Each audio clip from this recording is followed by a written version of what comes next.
갈수록 태산 들어보셨죠? 예.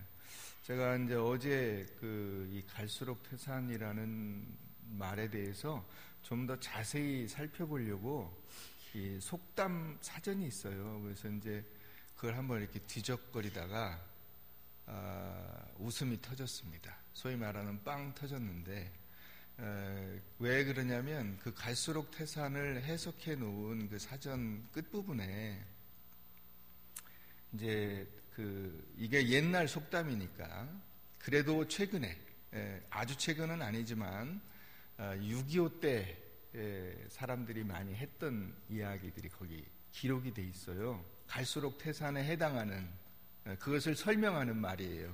제가 읽어드릴 테니까 한번 들어보세요. 비는 오죠. 발은 빠졌죠. 손은 도망가죠. 인민군은 쫓아오죠. 똥은 마렵죠. 바지는 안 내려가죠. 제가 그래서 이걸 읽다가 빵 터졌어요. 얼마나 웃기든지. 다시 한번 읽어드릴까요? 비는 오죠. 발은 빠졌죠. 손은 도망가죠. 인민군은 쫓아오죠. 똥은 마렵죠. 바지는 안 내려가죠. 이게 사전에 올라 있어서 제가 한참 웃었습니다. 이걸 보다가. 이게 갈수록 태산, 첩첩산중. 이스라엘이 갈수록 태산. 솔로몬이 그 왕비들을 많이 얻었잖아요. 다른 나라에서. 이 왕비들이 다른 나라에서 와가지고 자기는 즐겁고 자기의 왕권은 든든해졌을런지 모르는데 영적으로는 완전히 타락하게 됐어요. 그래서 그 다음에 실제로 나라가 둘로 쪼개지게 되고, 그 쪼개진 나라 가운데 특히 그 북이스라엘 왕국은 완전히 그때부터 그냥 공식적으로 금송아지 세우고 그냥 우상 숭배하기 시작한 거예요. 그렇게 쭉 내려오는 중에 이제 시므리라고 하는 사람이 쿠데타를 일으켰어요. 시므리가. 그래서 쿠데타를 일으켜서 정권을 잡았는데 일주일 만에 실패하게 됩니다. 왜 실패하느냐? 시므리가 쿠데타를 일으켜서 왕이 됐다 하는 얘기를 듣고 그 밑에 있던 강력한 또 다른 장군이었던 오므리가 자기가 그 움직이는 군대를 거느리고 또 다시 쿠데타를 일으킨 거예요. 또 그 시므리에 대한 쿠데타를 또 일으킨 거예요. 그래가지고 시므리가 있는 그 왕궁을 쳐들어가서 포위를 하니까 시므리가 일주일 만에 자살을 해요. 그래서 이 오므리가 왕이 됩니다. 오므리라고 하는 이 말의 단어의 이름의 뜻은 여호와를 예배하는 자. 이름이 참 이름은 좋아요. 네, 이름은 좋아. 여러분들도 다 이름은 좋죠. 이름값을 하고 살면 참 좋은데 오므리는 그렇지 못했어요. 하나님을 예배하는 자가 아니에요. 그래서 우리가 읽은 그 17장 앞쪽에 보면 이제 나오는데, 하여튼 이 오므리가 영적으로 완전히 타락해서 하나님을 예배하지 못하게 하고 우상을 숭배합니다. 그러는 중에 자기 아들 아합을 그 두로와 시돈 왕국의 이 권력자의 딸과 결혼을 시켜요. 그래서 그게 이세벨. 이세벨은 이 오므리의 며느리예요. 아합은 오므리의 아들입니다. 이게 참 그렇죠. 네. 그런데 이제 왕위에 올랐지만 왕권을 완전히 장악하지는 못했어요. 왜냐하면 이 북이스라엘 왕국이 또 쪼개져 있었는데 한쪽에 이게 정권을 이게 힘을 가지고 있는 사람이 디브니라는 사람이에요. 이 디브니가 오므리에게 굴복을 안 하는 거예요. 그래서 한 3년간의 전쟁 끝에 이 디브니를 제압하고 드디어 이제 통일 이스라엘 왕국, 북이스라엘을 완전히 정권을 잡은 거예요. 그리고 나서 온 나라를 이 우상숭배의 나라로 만들어 버리는 거예요. 자, 문제는 이제 그 다음에 아합이 올라갔는데, 아합이 왕이 돼서, 아합은 오므리가 제일 나쁜 왕이다 그랬는데 그 오므리보다 더 나쁜 왕이 됐어. 어떻게? 이번엔 아예 그냥 이 하나님을 제사하는 제사장들은 다 죽여버리고 없애버리고, 그래서 제사장들이 다 도망가 버렸어요. 아예 그냥 씨를 말렸어요. 그리고는 공식적인 종교가 바알 종교가 돼버렸어요.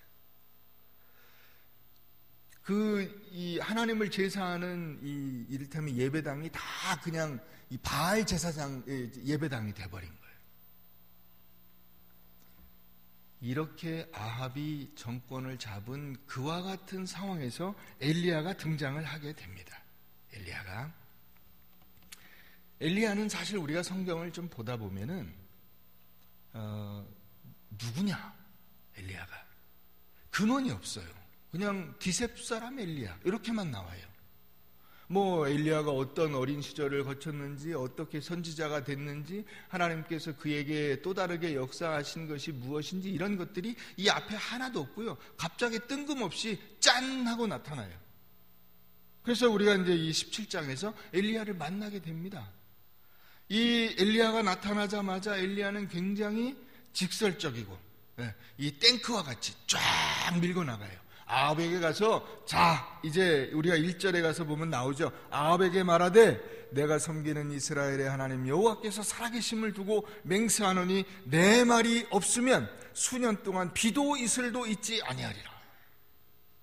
아예 물이라는 것은 씨가 마를 것이다, 이렇게 경고를 딱 날리는 거예요. 이렇게 철권 통치를 하고 완전히 정권을 잡은 이 왕에게 뭐 일개 선지자 엘리야라고 하는 혼자 혈혈단신이잖아요. 누구 뭐 보호해 줄 사람도 없고 함께하는 사람도 없어요. 이 사람이 어떻게 감히 이런 얘기를 할 수가 있습니까? 딱 외치고는 목숨을 부지하려고 도망을 가게 되죠. 도망을 갑니다. 엘리야가 뭐라고 그 경고를 했다고 했죠? 1절에? 이게 이제 야고보서에 보면 3년 6개월로 기한이 나와 있어요. 3년 6개월 동안 비도 이슬도, 그러니까 아예 물이라는 것은 씨가 말랐어요. 이슬도 안 내려요. 자, 그러니까 이스라엘 지역 전체가 기근으로 시달리게 되는데, 자, 그러면 이 경고를 바랬던 엘리야는 혼자 편히 먹고 사느냐? 아니에요. 자기가 한 예언에 자기가 종속됩니다. 그렇죠? 자기가 경고를 날렸는데 그 경고에 자기가 고통을 받아요. 먹을 게 없어요, 자기도. 그러니까 위대한 선지자이지만은 자기가 한 예언에 자기가 고통을 받으면서 자기도 먹고 살 걱정을 해야 되는 어려움 가운데 있게 되는 것입니다. 여러분, 이게 하나님의 인도하심이라는 거예요. 세상이 죄악에 물들면 그 죄악된 세상만 고통을 당하는 것이 아니고 나도 그 가운데 같이 고통을 겪게 되는 것입니다. 나도 그 역사 안에 같이 있어요. 역사 안에. 그 세상 안에 나도 같이 있어요. 나는 별개의 존재가 아니에요. 나는 예외가 아닙니다. 하나님의 말씀은 나한테는 적용이 안 돼, 이런 것은 해당되지 않아요. 그건 불신앙이에요. 하나님께서 엘리야를 그리시냇가로 인도하셔서 까마귀를 통해 먹이를 공급해 주시지만은 거기서도 물이 마르게 되니까 하나님은 다시 이세벨의 친정 동네, 이게 의미가 있죠. 그 사르밧 혹은 사렙다, 이게 어떻게 이 단어를 읽느냐에 따라서 명칭이 조금씩 달라지지만 같은 곳이에요. 사르밧과 사렙다는 같아요. 이 사르밧 그 동네가 이세벨의 친정 지역이에요. 그 친정 지역 가운데 한 동네 이름이 사르밧이에요. 거기에 과부에게로 가서 그 과부에게서 물질을 공급을 받게 되는 것입니다. 여러분, 우리가 생각할 때, 야, 엘리야 같이 이렇게 뛰어나고 위대한 선지자라면 자기가 예언한 것에 자기는 상관없이 하나님이 공급해 주시고 그래서 풍족하게 먹고 살 수 있지 않을까 싶은데 그렇지가 않아요. 겨우 연명하는 거예요. 까마귀가 이 먹이를 물어다, 여러분, 까마귀가 물어올 수 있는 먹이가 어느 정도일까요? 까마귀, 여러분, 이 부리를 아시잖아요. 부리가 요만한데 이걸로 물어올 수 있는 먹이가 얼마나 될까요? 겨우 연명한 거예요. 겨우 굶어 죽지 않은 것입니다. 그러니까 그 자신이 예언한 세상의 한계 속에서 고통 가운데 살아가고 있는 것입니다. 초월적인 일을 하는 하나님의 그 기적을 베푸는 선지자일지라도 하나님께서 사시는 그 초월적인 세계에 살지 않고 이 세상에 하나님의 그 역사의 수레바퀴 안에 같이 고통을 당하면서 아픔을 느끼고 있다는 것이죠. 여러분, 하나님은 역사 속에서 일하십니다. 역사의 법칙 가운데서 하나님은 일하시는 거예요. 그러니까 하나님의 사람들도 그 역사의 법칙과 역사의 거대한 수레바퀴의 지배를 받게 되는 것입니다. 하나님의 말씀은 모든 인간들에게 예외 없이 적용되고 나는 말씀으로부터, 그래서 예외라고 생각하시면 안 되는 것입니다. 이런 하나님의 뜻과 인도하심 속에 인간이 어떻게 반응하느냐에 따라서 그 사람이 좀 더 나은 역사를 만들 수도 있는 것이고 불순종으로 인해서 비참한 현실 가운데 살게 될 수도 있는 것입니다.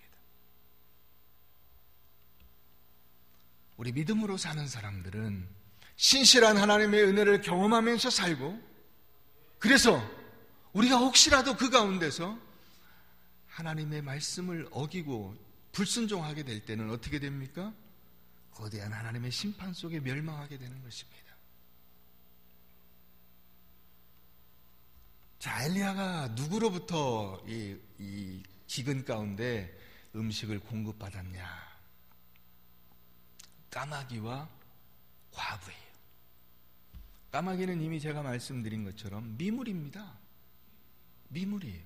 여러분, 까마귀가 인간을 먹여 살린다는 것은 이해하기가 좀 쉽지 않아요. 똑같이 이 당시에 과부가 이 남자 선지자를 먹여 살린다는 것도 역시 이해가 되지 않습니다. 이 두 존재 다 그 외적인 모습으로는 엘리야를 먹여 살리기에는 턱없이 부족한, 아주 미약하고 힘이 없고 가난하고 불쌍하고 어렵고 힘이 없는 존재예요. 근데 하나님께서 이들을 통해서 엘리야를 먹여 살리신 것입니다. 그렇기 때문에 여러분, 복음이 여기 있어요. 복음이라는 것이 무엇이냐? 우리가 어떤 상황 가운데 있다 할지라도 절망적이지 않다는 거예요. 내가 어떤 상황 속에 있다 하더라도 낙심할 필요가 없다는 거예요. 아무리 내가 어려워도 하나님께서 돕는 손길을 보내실 것이며 도저히 기대할 수 없는 사람이라 할지라도 나를 도울 수 있다는 사실을 가르쳐주고 있는 것입니다. 만약에 그러고도 도움을 받을 수 없다면 하나님이 직접 도와주세요. 직접. 뭘 보면 알 수 있냐? 우리가 19장에 가보면 엘리야가 낙심해가지고 저 광야 끝에 사막으로 도망을 가죠. 그런데 그 호렙산까지 도망을 가는데 거기에는 아무도 없잖아요. 도와줄 사람이 없잖아요. 누가 먹이를 줍니까? 천사가 떡과 물을 공급해 줍니다. 이게 하나님의 섭리예요. 주의 택하신 백성들을 하나님께서 보호하시고 인도하시고 함께 하신다는 것입니다. 여러분들과 함께 하시는 하나님을 믿으시길 바랍니다. 자, 그런데 오늘 이 의미를 좀 더 한 단계 더 깊이 우리가 들여다볼 필요가 있어요. 왜 엘리야가 이름도 없는 과부를 통해서 목숨을 유지하고 과부는 엘리야를 통해서 하나님의 공급하심을 힘입는가 하는 이 상황이에요.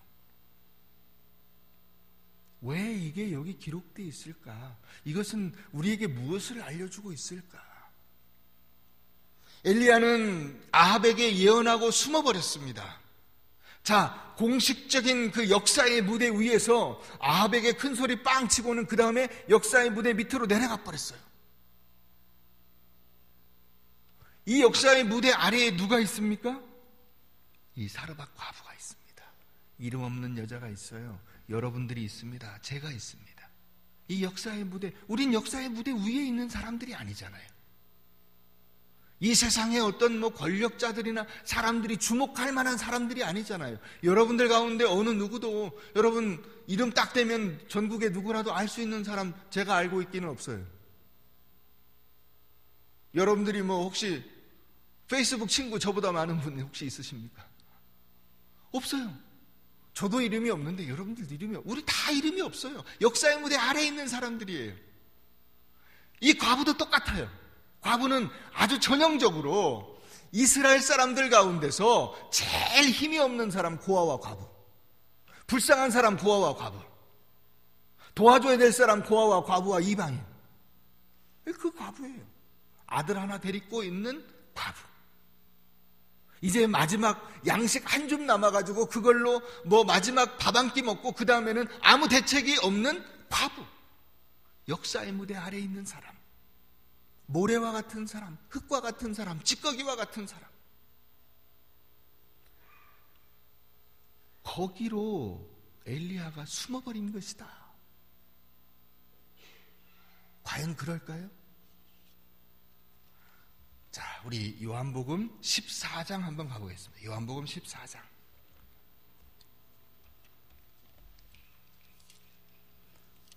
신약성경 요한복음 14장.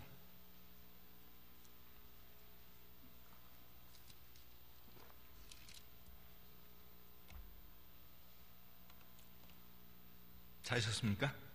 8절 보겠습니다. 빌립이 이르되 주여 아버지를 우리에게 보여 주옵소서. 그리하면 족하겠나이다. 예수께서 이르시되 빌립아 내가 이렇게 오래 너희와 함께 있으되 네가 나를 알지 못하느냐? 나를 본 자는 아버지를 보았거늘 어찌하여 아버지를 보이라 하느냐? 내가 아버지 안에 거하고 아버지는 내 안에 계신 것을 내가 믿지 아니하느냐? 내가 너희에게 이르는 말은 스스로 하는 것이 아니라 아버지께서 내 안에 계셔서 그의 일을 하는 것이라. 내가 아버지 안에 거하고 아버지께서 내 안에 계심을 믿으라. 그렇지 못하겠거든 행하는 그 일로 말미암아 나를 믿으라. 내가 진실로 진실로 너희에게 이르노니 나를 믿는 자는 내가 하는 일을 그도 할 것이요 또한 그보다 큰 일도 하리니 이는 내가 아버지께로 감이라. 이게 뭔 얘기인가요? 예수님이 하나님이신데 이 땅에 내려오신 거예요. 이해가 되세요?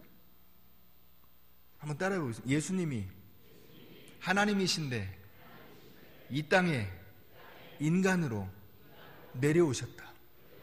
그거를 지금 빌립이 전혀 깨닫지 못하고 있는 거예요.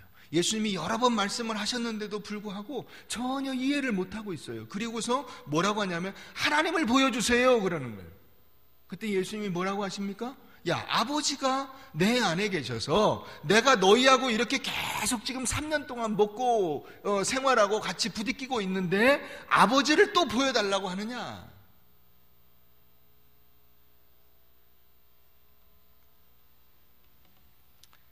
하나님이 우리가 살고 있는 역사의 무대 아래에 있는 우리들에게 내려오신 거예요.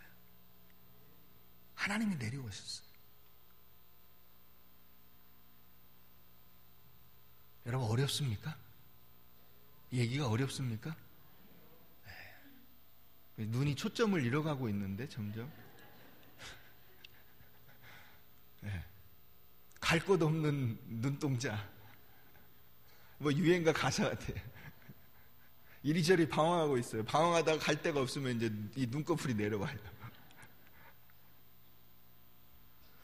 여러분, 이 엘리야가 가뭄으로 인해서 죽을 수밖에 없는 이 사르밧 과부의 삶 속에 찾아간 것은 바로 하나님께서 인간의 역사 현실 속으로 들어오신 거예요. 그게 한 선지자가 과부에게 간 것이 아니라 하나님이 인간에게 가장 비참하고 힘이 없고 가난하고 누구도 관심을 쓰지 않는 그 인간에게 내려오신 거예요. 그 사람을 찾아가 만나주신 거예요. 그 사람의 그 죽음을 생명으로 바꿔주신 거예요. 할렐루야. 이게 복음이에요. 우리는 고난을 당하고 어려움을 겪게 되면 그제서야 예수님이 고난당하신 것을 내가 조금 이해할 것 같아, 이렇게 이야기들을 합니다. 어려움을 좀 겪어보면 예수님이 모욕당하신 것이, 예수님이 고초를 겪으신 것이, 예수님이 창에 찔리신 것이, 십자가에 달리신 것이 이해가 조금 돼. 아니에요. 그 전에 이미 예수님이 이 땅에 내려오셔서 인간의 몸을 입고 우리의 고난과 아픔의 현장 가운데 내려오셨어요. 우린 그걸 생각지 않고 있었던 거예요. 빌립하고 똑같아요. 그러면서 뭐라고 하냐면 하나님을 좀 보여주세요. 하나님의 능력을 보여주세요. 저를 좀 불쌍히 여겨주세요. 하나님은 어디 계십니까? 이렇게 말하는 거예요. 하나님은 이미 여기 와 계신데, 하나님은 인간의 몸을 입고 이 땅에 오셔서 우리를 위한 모든 고난과 아픔을 겪으셨는데 우린 그걸 전혀 생각지 않고 있는 거예요. 우리의 고난을 통해서 예수님이 드러나는 것이 아니라 고난의 예수님이 우리의 고통스럽고 아프고 어렵고 죽을 만큼 힘든 삶의 현실과 삶의 자리에 먼저 내려오셔서 내 삶 속에서 내가 경험하는 갈등과 불안과 낙심과 절망과 분노와 억울함과 이런 것들을 경험할 때 거기 이미 예수님이 우리의 손을 잡고 우리의 눈물을 닦아주시고 우리를 껴안아주시고 우리를 부둥켜 안아주시는 것입니다. 그것을 지금 엘리야가 이 사르밧 과부를 만나는 이 과정을 통해서 보여주는 거예요.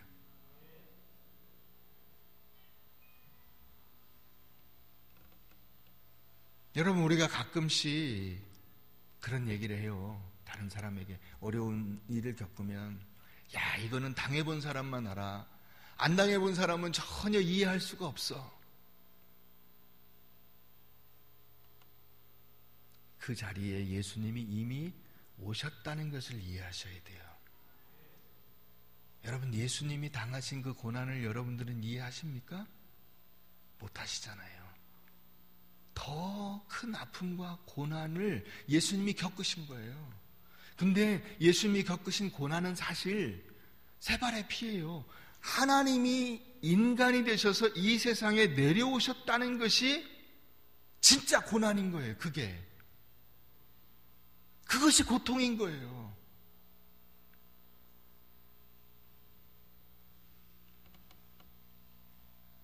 여러분, 그러니까 엘리야가 등장해서 아합에게 3년 6개월 동안 비가 오지 않을 것이다, 큰 소리 뻥 치고 도망가서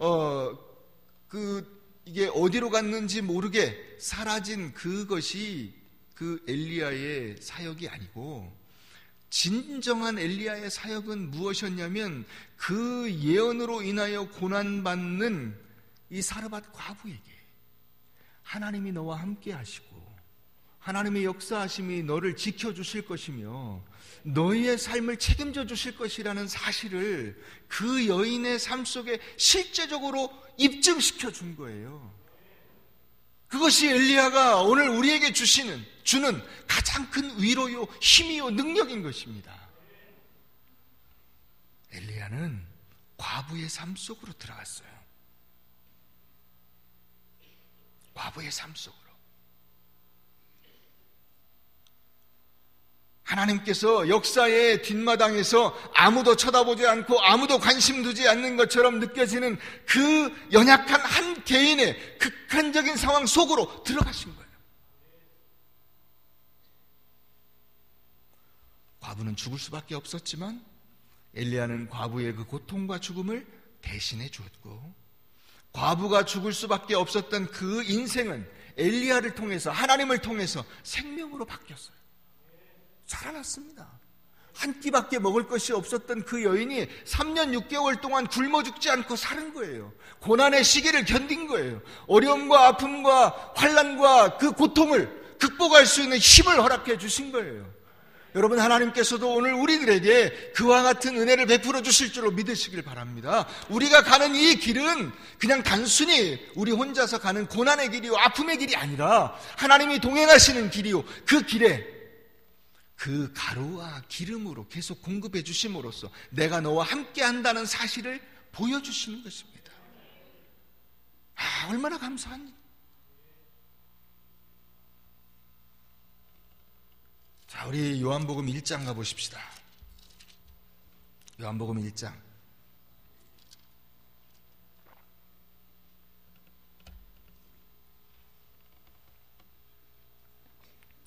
14절 말씀 다 같이 한번 읽어봅니다. 시작.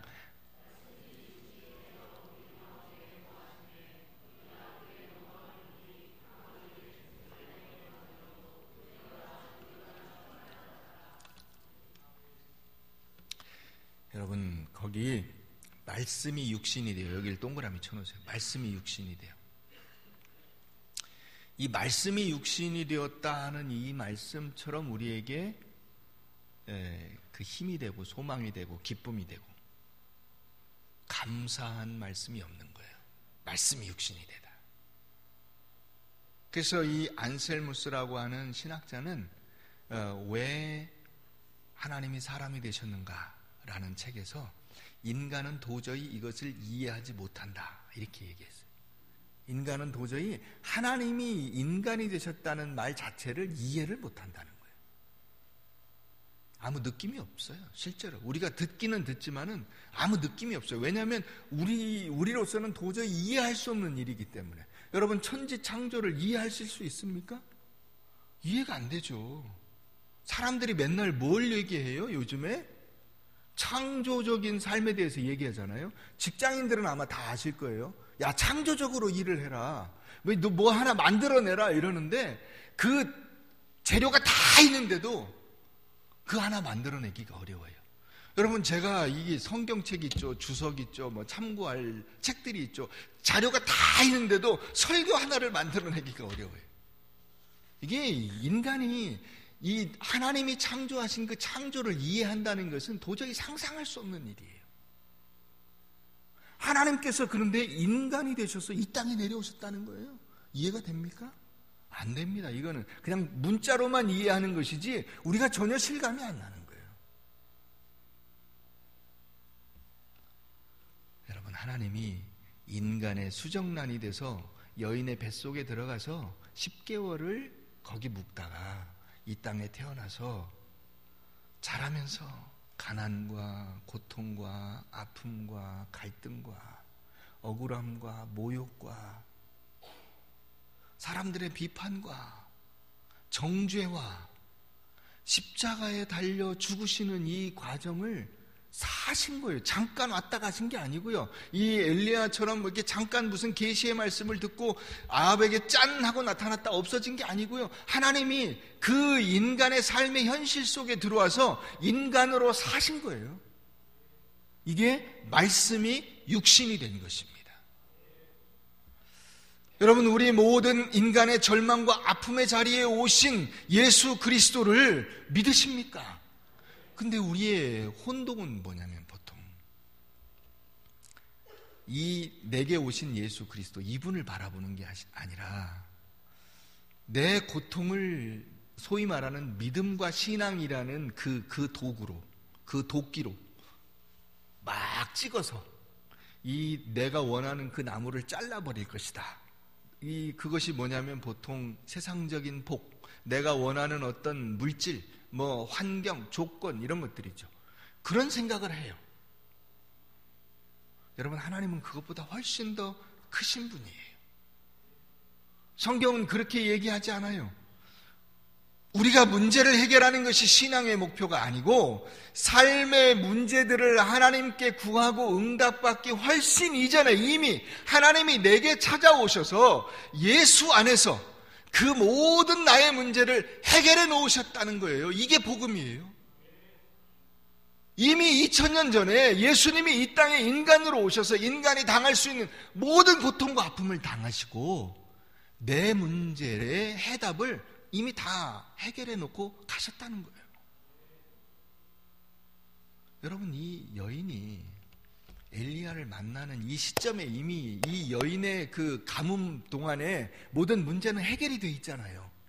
여인이 지금 그걸 알지 못하고 있을 뿐이지 해결돼 있지 않습니까? 완전히 해결돼 있어요. 여러분, 그렇기 때문에 여러분들의 인생의 문제, 여러분들의 고난, 아픔 이런 것들에 대한 고민을 가지실 것이 아니라 무엇을 바라봐야 합니까? 예수 그리스도 내게 내려오신 그 하나님의 놀라우신 사랑과 능력과 하나님의 사랑을 우리가 붙잡아야 하는 거예요. 그러면 내 모든 문제는 이미 해결되어 있어요.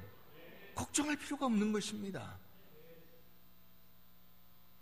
근데 보통 사람들은 뭘 쳐다봅니까?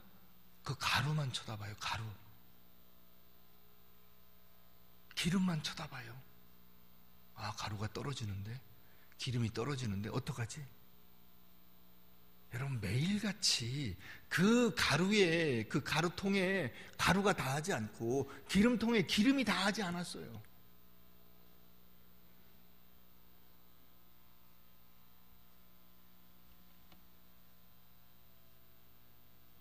우리는 보통 내가 인정받고 구원받는 것을 나의 고통이 해결되고 내 문제가 해결되어서 내 인생이 소위 말하는 형통하냐 형통하지 않냐 하는 것으로 확인하려고 합니다. 그런데 하나님은 어떻게 일하시느냐? 하나님은 우리의 문제를 우리가 해결할 수 없기 때문에 직접 내려오세요. 이 사르밧 과부 이 여인의 문제를 여인이 해결할 수 없기 때문에 직접 오신 거예요. 엘리야가 직접 간 거예요. 대리자로.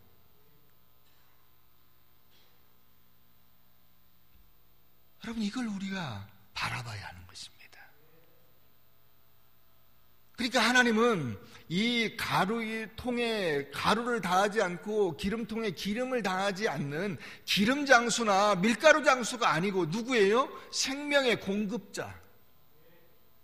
나를 살리시는 분, 내 인생을 책임져 주시는 분, 내가 이 땅에서 고난과 아픔과 어려움을 당하기 이전에 그 모든 고통과 아픔을 해결해 놓으시고 내게로 오라.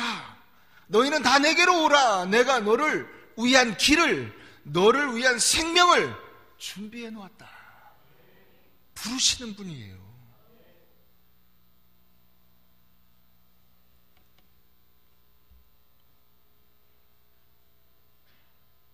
엘리야가 사렙다 과부에게 나타나서 그 여인의 죽음의 길을 삶의 길로 만들어 놓은 것은 예수님의 희미한 구원의 그림자입니다. 하나님을 본 사람이 없으되 나를 본 자는 아버지를 본 자다. 예수님이 이미 오셔서 이 여인을 구원해 놓으신 거예요. 사랑하는 성도 여러분, 우리는 예수님의 성육신을 통해서 구원받은 사람들입니다. 믿으십니까? 이제 내가 할 일은 나의 삶의 자리에서 나도 예수님처럼 성육신하는 마음으로 내가 만나는 또 다른 과부와 그 아들을 먹여 살리고 그들에게 하나님의 사랑을 전달하고 경험하게 해주는 것입니다. 그것이 내가 할 일이에요. 내가 예수 그리스도의 성육신을 경험했으니까 나도 또 다른 성육신을 하는 것입니다. 제가 처음 군목이 될 때 맨 처음에 임관하기 전에 3개월간 저희가 군사교육을 받았어요. 이미 이제 목사 안수를 받고 갔습니다.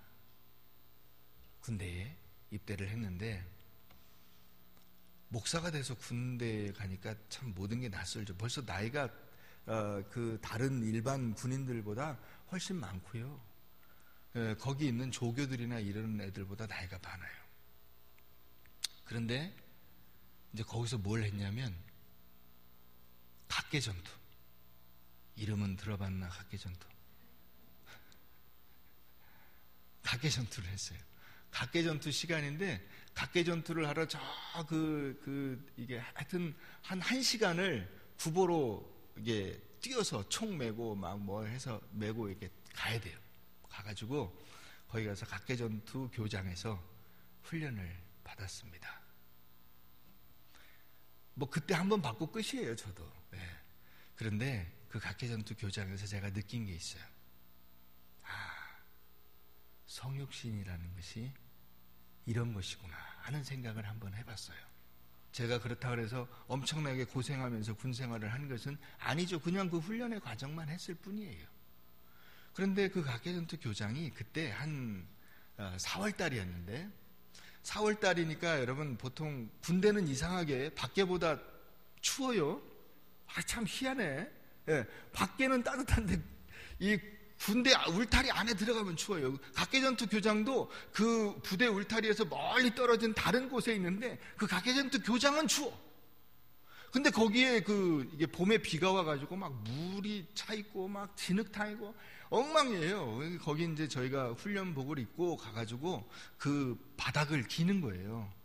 각개전투라는 거 혼자 한 사람 한 사람이 자기 그 생존을 유지하면서 앞으로 전진하고 뭐 이런 것을 공격하는 이런 것을 연습하는 것인데 막 소위 말해서 뭐 이게 낮은 포복, 높은 포복 이런 걸 하는 게 각개전투예요.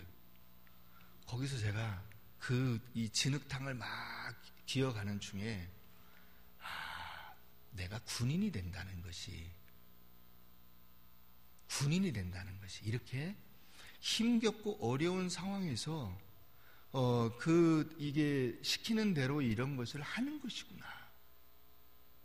그래서 내가 목사이지만 그 허름한 군복을 입고 온몸이 막 다 흙으로 막 이 앞에 전부 다 이 진흙탕에 막 이 묻어가지고 얼굴이고 어디고 이 엉망인데 그 속에서 그 진흙탕 속을 박박 기는 중에 제가 깨달은 게 그렇지.